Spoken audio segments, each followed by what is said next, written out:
भारत के प्रधानमंत्री मोदी जी हैं या डोनाल्ड ट्रंप? भारत के फैसले डोनाल्ड ट्रंप कैसे ले सकते हैं? मोदी जी के रहते डोनाल्ड ट्रंप कैसे तय कर सकते हैं कि भारत कहां से तेल खरीदेगा? पहले दबाव बनाकर भारत का ईरान से तेल व्यापार बंद कराया और अब रूस से तेल खरीदने पर पाबंदी लगाई जा रही है। और इससे बुरी बात यह है कि भारत सरकार अमेरिका की हर मांग चुपचाप मान ले रही है।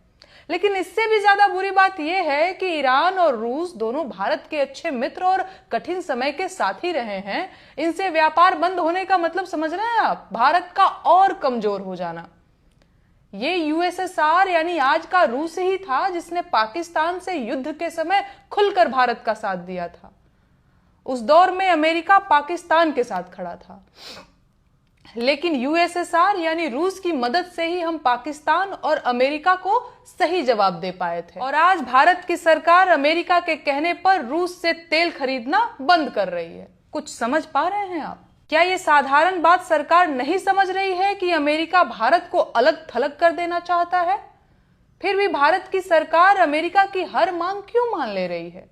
आखिर क्या मजबूरी है? ये वही अमेरिका है जिसने हिंदुस्तानियों को जंजीरों में बांधकर बेइज्जत किया और वापस भेजा। इसी अमेरिका ने हम पर भारी भरकम टैरिफ लगाए और आज जब पूरी भाजपा ट्रेड डील को मोदी जी का मास्टर स्ट्रोक बता रही है, सच्चाई ये है कि 2014 में लगने वाला 2.5% टैरिफ आज टैरिफ में कटौती के बाद भी 18% हो गया है।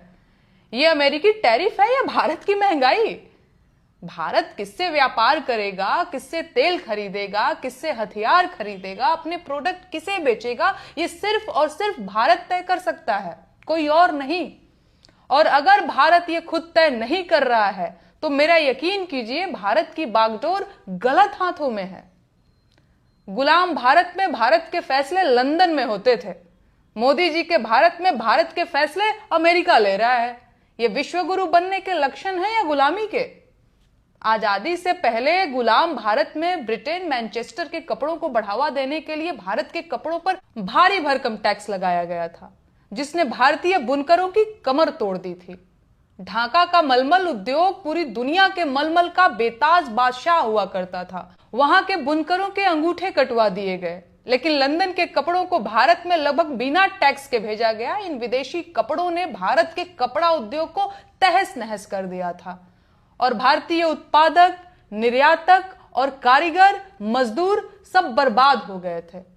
तब भारत का शासन ब्रिटेन के ही कर्मचारी चला रहे थे, तो ऐसा होना स्वाभाविक था। लेकिन आज के भारत की क्या मजबूरी है? भारतीयों के खिलाफ रची गई